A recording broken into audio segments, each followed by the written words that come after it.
What's up, YouTube? Welcome back to RyanREAX.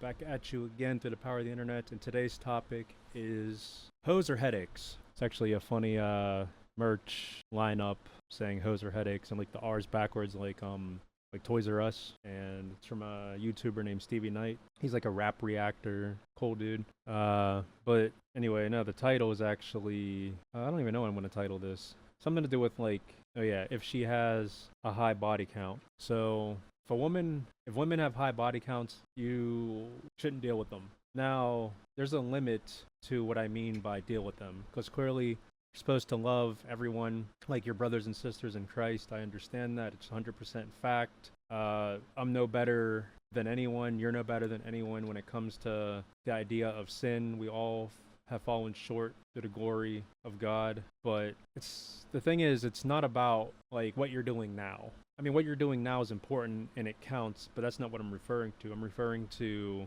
people that have a past that decide to not repent of that past and continue living their day-to-day routine of sin. And they're actually enjoying that sin. They're not just forsaking it, but they're basking in it. They're looking forward to it. They're planning it. They're subconsciously getting ideas and then consciously walking towards those ideas. So these women with these high body counts, and it's men too, but I'm a guy, so I'm gonna say my experience and how it pertains to me. But the ones with the high body counts are the ones that have given me and other people that I know the most problems, because it's not hard for them to become phased by certain things and move on quick. But if they need something from you, they have no problem trying to use you while they're with somebody else on the side. It's like a spider weaving their web, seeing whatever types of critters can be captured, right? So like, people like when I was a teenager and stuff, because majority of my relationships were when I was a teenager, and I'm in my 30s now. And the reason why is because I was pretty much with the same girl, woman, whatever, all throughout like 19 up to like 28, 29 or so. Yeah, I messed up within that time frame, been cheated on, but it was a very small number. Now, it doesn't make it any better. Even if it was just one, that's bad. But the point is what I realized is, especially now in 2024, with the way social media is, girls feel like they need to cater to people to become relevant using their bodies. Hey, what's up, Lucas? I'm recording a video, although I'm streaming. Just doing like a talking head kind of thing, titling it avoid the high body count women, because yeah, like I'm going through it. I mean, I've been going through it for over a decade now with certain things, but like, and don't worry, we're gonna get into the music and stuff too, because I'm gonna cut and chop up this video anyway. But basically, yeah, you want to avoid the girls with the high body counts, because they have no problem, slipping through the cracks of other guys, because they're so used to it. It's like anything. It's a gateway. So like if you do something, like the shock value gets less and less each time you expose yourself to it and also partake in it. You got to be really careful. And that's the point. The girl, she lost her virginity. So now that she lost it, well, I already lost it once. You can only lose it once, but you get the point. All right, well, here's the next guy. And then the next guy. Well, it's already been 3 people. Here's 4. Here's 5. Here's 6. And then by the time they're like 26, 27, 28, I'm ready to settle down now. Even though they look like a freaking lunch meat, freaking grocery store special. It was overflowed with meat. And they marked it down from $15.95 to $7.95, because it's about to expire, if not already expired, but they want to make something off of it. Sorry for the nasty graphic, but you get the point. It's like, and this is not to be a hater towards anyone, because I even said earlier, it's about like people that forsake their past. Great. Your body count could be 100, but if you actually forsake your past by like, you know what? I know what I did was wrong. Lord, I'm sorry. Please forgive me. I won't be like this anymore. I'm done. And then you go on your merry way. And I know it's easier said than done, because I said this earlier, but it's not just women, it's guys too, Where is, there it is. Oh, it popped in here. But how's it going with you, dude? Yeah, so like from my personal experience, like my very first girlfriend that I ever had, funny, like I'm just going to be transparent, because I'm saying it like I'm talking to like a close friend or something, but it's whatever. Yeah, I was a bad kid growing up. after seeing how easy it was for them to just walk away. Yes, exactly. They can walk away because they were never in it for you. Now, like a funny saying is like, she's not yours, it's just your turn. But here's the thing. So with me, I grew up in a weird broken household. I wasn't raised properly. I'm saying this stuff not to say I was a victim. I'm saying it to just give like a picture to what I'm about to say next. I had a broken household, wasn't raised right. I was really bad at school. I was really bad at the house. I was bad. So yeah, I've been in hospitals. I've been in psych wards. Like at 8 years old, I was like snapping, you know. I can get into that more later, but the point is, when I was 14 years old, I went back. Keep in mind, from 8 to 14, it wasn't just 2 times. I was in that thing so many times. But I guess I'll sprinkle something in there. The person who was supposed to raise me and take care of me, my mother or whatever, she just used it as a vacation. You know, oh, we'll just, because again, when you do something once, it's easy to just do it again and again. So she wanted to get me help. No, the truth was, she couldn't mold me in the way that she wanted, you know. But there's more to it. I wasn't like, you know, doing some crazy like evil stuff, but it was just along the lines like, I hated school, I didn't want to listen, I would back talk, I would swear, you know, stuff like that. And then she took that as like disrespect, which obviously it was. But instead of like trying to figure out how to parent correctly, it's just, oh, well, we'll just throw them into this place and then have the social workers deal with it. So I ended up meeting my first girlfriend. Well, technically I didn't meet her in there, but like, so I was going to this school, the school I grew up in, and then I was in middle school, and she knew who I was, and I didn't even know who she was. But I met her, so I met her in there, but she knew who I was before that, but I don't remember ever meeting her. And the way I even knew is because she was wearing a shirt that had the name of the school on it. And I'm like, oh, hey, wow. And then, you know, she was already in there probably like 3 or 4 days, and I was just getting in there. So like, when I started talking to her in there, you know, we exchanged numbers. And keep in mind, that was back in 2004, 2003, whatever. So it wasn't like everyone has their smartphones. There wasn't smartphones. But the point was, yeah, we exchanged numbers. She ended up leaving. Called her that night while I'm in the hospital. Because it's like you can use the phone anytime, basically. As long as, you know, there's enough for all the other patients in there. And then, like, man, a side note, this other girl, she, I think, funny writing material. Absolutely. Dude, my whole life's a sitcom. But anyway, so there was this Russian girl who, like, it was the day my girlfriend, because we weren't even together at the time because I was still in the hospital. But this girl, so like my girlfriend left, and then that night, because I was leaving the next day, but this other girl, super petite, red hair, love at first sight when I seen this girl walk in. Like I stared at her walking down like I was a creep. Keep in mind though, I was young, I was 14, man.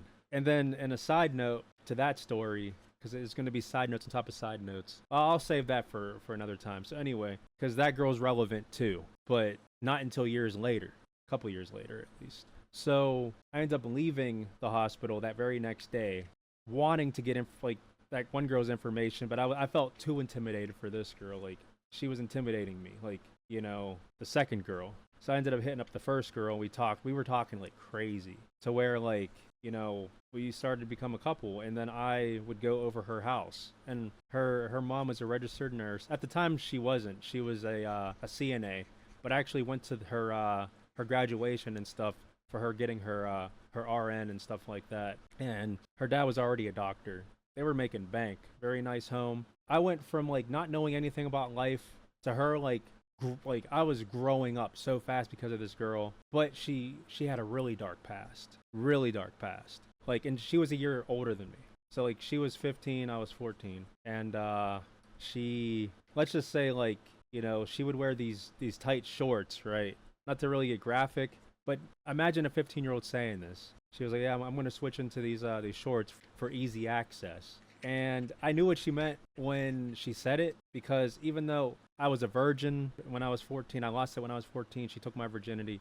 She wasn't a virgin, clearly. But yeah, like, I found my first stash of porn and stuff when I was 8 years old. That's another story. Anyway, yeah, this girl had a super huge past, and I was just happy to be with somebody. I didn't care. I was happy. You know, her family was rich. You know, we'd go to the mall all the time. She was always buying me stuff. I don't even know why the heck she even liked me, to be honest. I really don't, but she did. I think it's because, yeah, I was young and innocent, and she was young and dumb too.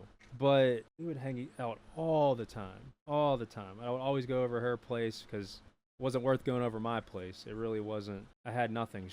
I didn't even know what a George Foreman grill was until I met her. I didn't know what that was. I'm like, so you can buy a little a mini grill with like a plate on the top and bottom and plug it in and it gets hot. And then I'm just used to ovens and stoves, not these things. That was like futuristic to me. I do like, so that's how it kind of ties in to like what I mean when I say about my past and stuff, how like I was raised wrong. My mother was old fashioned, but extremely old fashioned. Like even seasoning food, I mean salt and pepper at most, salt at least, you know? I didn't even know what seasoning salt was. I didn't like garlic and herb, what is that? I didn't even have Chinese food probably a day in my life until I was more exposed to stuff being in placements. Because it wasn't just mental hospitals too. It was also like group homes and stuff like that. Like extended stay ones. Like I was in 2 separate ones 9 months at a time. When I was 17, that's when she really got fed up with me.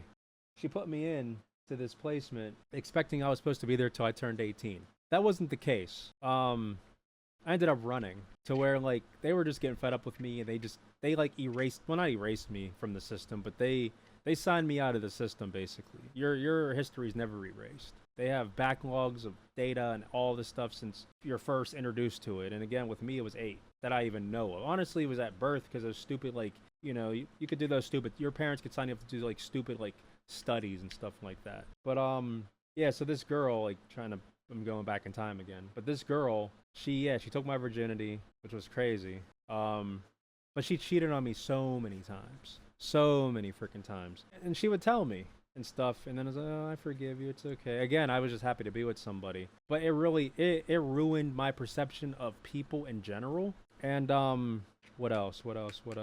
Like, she blamed it, like, the one time she blamed it because, yeah, I went back to another placement, right? And I was actually the one where I was there for, like, 9 months. Well, you know, you can't spend time with me. Okay, well, just break up. It's like she felt bad or just didn't want to let me down or whatever. But the crazy plot twist was, so she was, you know, 15, better be alone. Yeah, but I was young. Again, like, I didn't have any self-awareness. I was a young teenager with no life experience at all. I never even got on a bus by myself until I took a bus to her place. And even before that, I was too afraid to even know or even understand the concept of taking a bus, which bus to get on, what time to get there, all that. Remember, there wasn't these smartphones where you could just, no, you had to look all this stuff up. You got to predetermine things. You got to look it up first at home, get it mapped out, and then figure it out. So I was afraid to where, like, I would get in taxis, which was convenient but expensive. To where, like, I was selling stuff just to have money just to go see her. Like, I was selling my game consoles and stuff. I sold a freaking Dreamcast.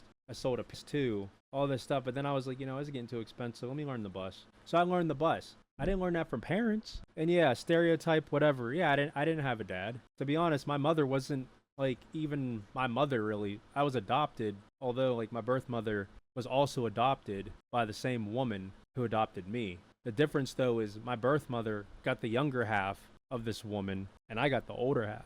She passed away back in 2013, so like 11 years ago. Not my birth mother, but even her, like, she was off the deep end, to be honest. She was into drugs, prostitution, in and out of jail. Like, everything in my life, as far as my family, as far as the people I was supposed to depend on, I was set up for failure. But all that, like you said, you know, plenty of writing material. There was this point when seeing Happy Couple. I could agree with that, but the thing is, I can also disagree with it. And the reason why is because you see it, everything's a mere reflection, but you see it at face value to what you are interpreting, to what you are perceiving them to be. But then you probably know now, so I don't really have to spell it out to you that much, but people will always put on the best version of themselves to the public eye. Even parents are guilty of it with their kids. Like, if you're out in public with your kids and your kid does something really stupid, you know, you're gonna, like, be nicer about it because you don't want people to, like, ridicule you for how you're parenting or judge you or whatever. But if that kid does the same thing or even something, like, different that, like, is disrespectful, you might tear that kid up. Pow, pow, pow, you know, in private, because there's no one there to ridicule you or judge you or to hold it against you, right? So with that being said, it pertains to when you see happy couples. They might look happy on the surface in public, but you don't know what's going on behind closed doors. See, my mindset shifts to like kind of the topic of this video.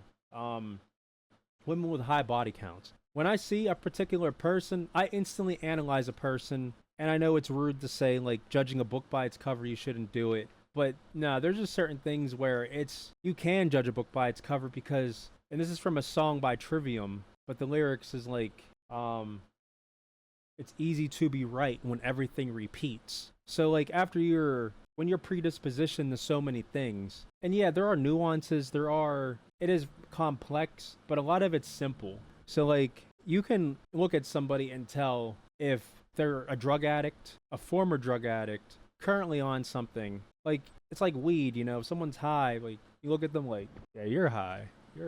It's like that because you see the steps, you see the warning signs, you see what it is. So with these women, it's very, and not just women, but like, because we're talking about couples. With couples, it's like the same thing.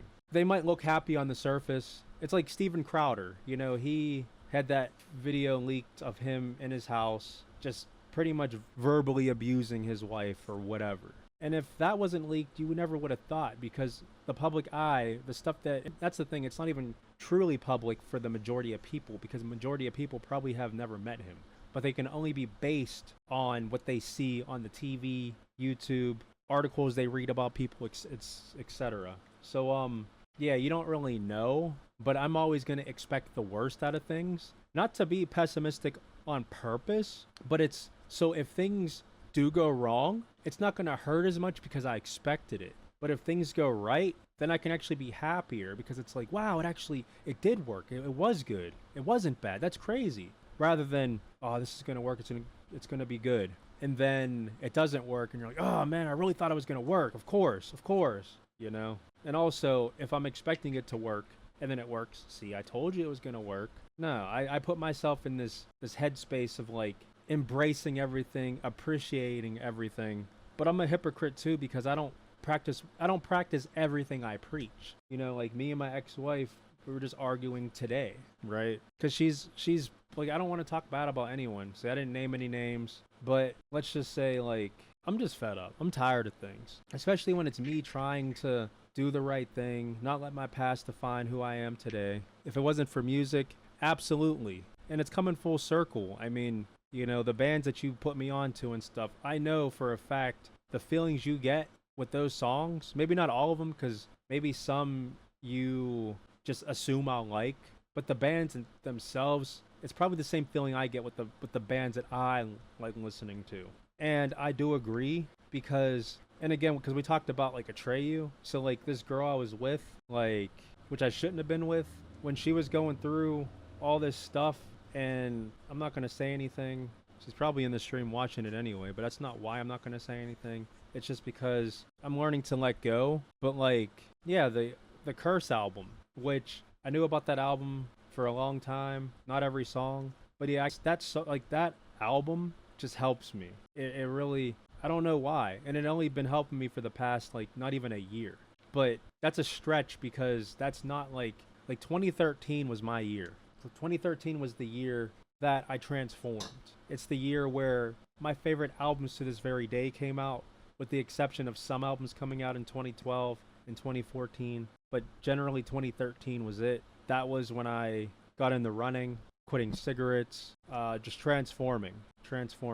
But yeah, these girls with the high body count, like, they have no problem just moving on quick, sneaking behind your back, doing whatever just to like keep you at a certain distance to use you for whatever they want to use you for, but then also keep you at a distance enough to where they can shamelessly do whatever they want and have no repercussions or any of that stuff. Because it's sad, because it's like Jesus saying, forgive them, Father, for they know not what they do. I can't hate these people. I cannot hate these women. I cannot hate these men. I cannot hate these couples. I cannot hate these school teachers. I cannot hate I can't hate anybody. I can't. Now, do I treat people like I don't hate them? I'll ask the question differently. Do I treat people like I hate them? Yes. In certain levels, yes. Because number one, I don't tell them about Jesus because I feel like they're not going to want to hear it anyway.